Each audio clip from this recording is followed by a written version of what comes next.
Hello, good afternoon guys. Dito na naman po tayo sa ating project dito sa Barangay Manaol, Quezon, Pangasinan. Bali, ang activity po natin ngayon guys ay magsisiling po tayo gamit ang paring. Bali, ang gamit po ng ang materialis po dito sa ating pagsisiling is number one is may tatlong gamit po na ginagamit para sa ceiling.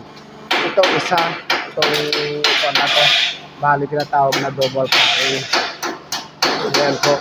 And then yung isa naman ay ito po siya. Ayan, kung makikita nyo parang naka-square siya.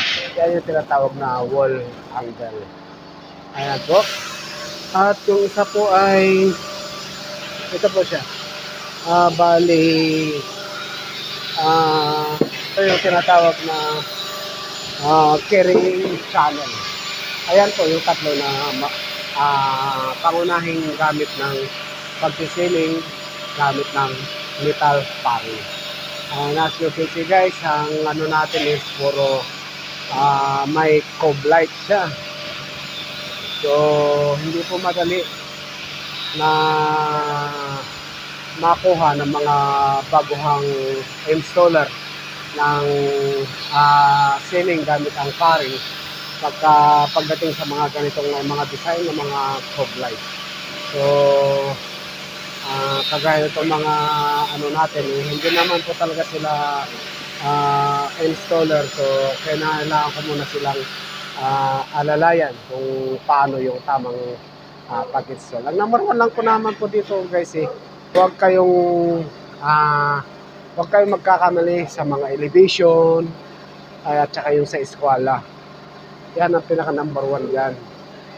Kahit ba mabilis kang gumawa, kung wala naman po sa elevation, wala naman po sa eskwela, wala rin kwenta, sasablay ka, bali papalpak yung trabaho mo. And as of now, ayan po yung bali framing pa lang po tayo. Pag after na makapag-framing tayo, saka natin tatapalan ng hard flex yan. Bali yung smart word na hard flex po yung ating itatapal dyan. So guys, sana may sana nagustuhan nyo itong aking video for today, and sa mga katrabaho po natin dyan na nag-umpisa